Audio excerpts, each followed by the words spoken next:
how do you encourage people to really truly tap into their inner child and really be free, be yourself? That is such a good question. And I had to do this, we call it a rediscovery journey, right? Where you're trying to figure Yes. out who you are now. But you have to go back and take a look at who you once were. Because let's go back to seventh grade as the example, since that's where we're at. What were you doing that brought you so much joy and you just did it effortlessly?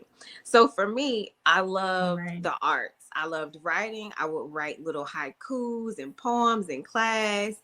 I would dance. I would sing. I was in theater. And all of those things made me so happy when I was a little girl. And so what I did Mhm. was I started going back to those things, revisiting the little girl inside who had once been vibrant, but then life started happening and she started learning what life or traumas can do to silence her. And I wanted to give her her voice back. And so again, it led me to writing, which is how I came about to write and publish my first book, Bear It All. Oh my goodness, that is so beautiful. That reminds me of myself. I used to do a lot of poetry.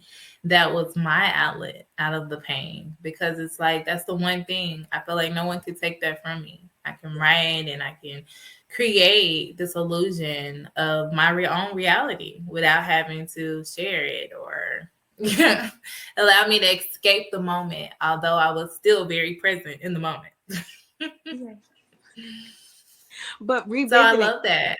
Yeah. And so that's how I Right. would teach people is or tell people to do is go back to the person that you once were, that you remember yourself to be, that top childlike self. And remember who you were then and tap into that to give perspective into who you are now. And that's what I would do.